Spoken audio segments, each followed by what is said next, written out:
দেখেন, পড়া মনে না থাকলে 3টা কথা বলবো, এরপর ক্লাস শেষ করে দিব। পড়া মনে না থাকলে কয়েকটা কাজ করবেন সবাই, আমারও করার দরকার।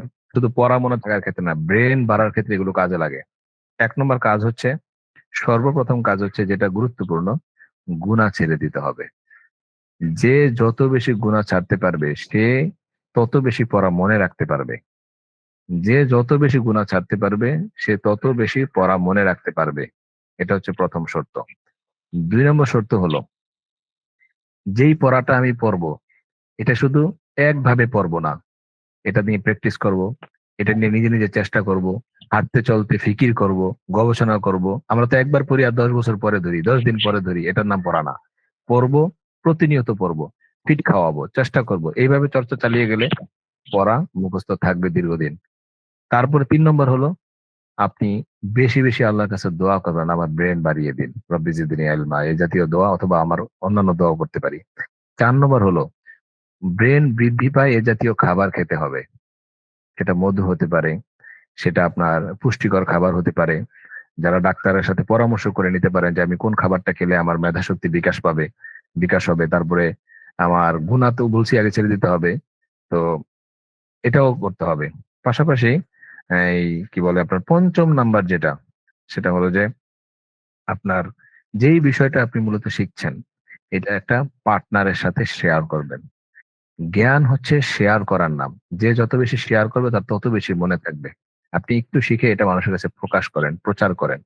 ঠিক আছে? আর প্রচার মানে কি? যিনি আপনার ভুল ত্রুটি বুঝে তাকে প্রচার করেন। আর যদি আপনি শিখাতে যান, আপনি নিজে না শিখে, সেটা তো দোষ।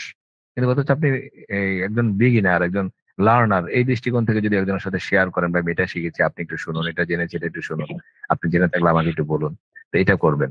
তাহলে 1 নম্বর হচ্ছে গুনাহ ছাড়তে হবে। 2 নম্বর হচ্ছে বেশি বেশি পড়ার সিস্টেমটা তৈরি করতে হবে। 3 নম্বর হচ্ছে দোয়া করতে হবে।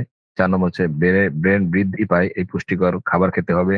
5ম নাম্বার যেটা বললাম, একজন পার্টনার তৈরি করে নিতে হবে এই বিষয়ে। তাহলে আশা করি পড়া মনে থাকবে। এগুলো একটা বাদ দিলে, সর্বপ্রথম যেটা সব করলেন, গুনাহ ছাড়েন নাই, এই জ্ঞান আপনার দীর্ঘদিন থাকবে না। হ্যাঁ, হয়তো কিছু থেকে যাবে, মানুষের ব্রেন তো আল্লাহ ওইভাবে তৈরি করছেন, থেকে যাবে কিছু ব্রেন, কিছু বিবেক, সরি কিছু জ্ঞান শিখেছেন, এগুলো আপনার থেকে যাবে মৃত্যুর আগ পর্যন্ত। কিন্তু আপনি যদি গুনাহ ছেড়ে দিতেন, বা আমরা যদি ছেড়ে দেই, দেখা যাবে মৃত্যুর আগ পর্যন্ত বা বৃদ্ধ বয়সে দেখবেন এত এত জিনিস আপনার জানা আছে, অকল্পনীয়। অনেকের দেখবেন মেধা অনেক ভালো, ঠিক আছে? তাদেরকে গিয়ে জিজ্ঞাসা করবেন ভাই আপনার মেধা বেশি কেন? তাহলে সে কিছু না বললো, এটা এটলিস্ট বলবে যে চোখের গুণা, ব্রেন নষ্ট হয়ে যায় যে সমস্ত গুণার কারণে, এই গুণাগুলো তার কম হয়েছে জীবনে, এই জন্য তার বেশি মনে আছে। সর্বশেষ একটা কথা শুধু বলে দিই, যেহেতু দোয়ার কথা আসছে, প্রশ্ন হলো যে আমার দোয়া কেন কবুল হয় না? অনেকে বলে যে আমরা এত দোয়া করি, দোয়া কবুল হয় না। কেন কবুল হয় না? একটা শুধু উত্তর বলে দেই ভাই। কোরআন এবং হাদিসে যে সমস্ত আদেশ আসছে, ওগুলো আল্লাহর কাছে চান। যে সমস্ত জিনিস সম্পর্কে নিষেধাজ্ঞা আসছে, ওগুলো থেকে আল্লাহর কাছে পানা চান, কবুল হবেই। কেন কবুল হবে? আল্লাহই চাচ্ছেন, আল্লাহই চাচ্ছেন বান্দা তুমি এটা করো, এটা করো, এটা করো, আদেশ দিচ্ছে। তো এটা যদি আল্লাহর কাছে চাই, আল্লাহ আমাকে 5 ওয়াক্ত নামাজ ঠিক মতো পড়তে তৌফিক দেন, আল্লাহ দিয়ে দিবে। আল্লাহ আমাকে গুনাহ থেকে বাঁচার তৌফিক দেন, দিয়ে দিবে আল্লাহ। কারণ আল্লাহ তো এটাই চায় বান্দা থেকে। তাহলে আল্লাহর চাওয়া আর আমার চাওয়ার সাথে মিলে গেছে, দোয়া কবুলের এক আলামত পাওয়া গেছে। ওলামা কেরাম বলে দোয়া কবুল হয়ে যাবে। আর বলে, আল্লাহ আমাকে গুনাহমুক্ত জীবন দেন, জিনা থেকে রক্ষা করুন, চোখের গুনাহ থেকে রক্ষা করুন, হাতের গুনাহ থেকে রক্ষা করুন। তো আল্লাহ ওদের চায় বান্দা এগুলোতে বেঁচে থাকুক, মানুষ যেন আমার মাধ্যমে কষ্ট না পায়, আমাকে মুক্ত রাখুন। এটা তো আল্লাহ চায়। তাহলে আল্লাহর চাওয়ার সাথে বান্দার চাওয়ার সাথে যখন মিলে যাবে, দোয়া কবুল হওয়ার প্রধান প্রধান শর্ত এইভাবে করেন।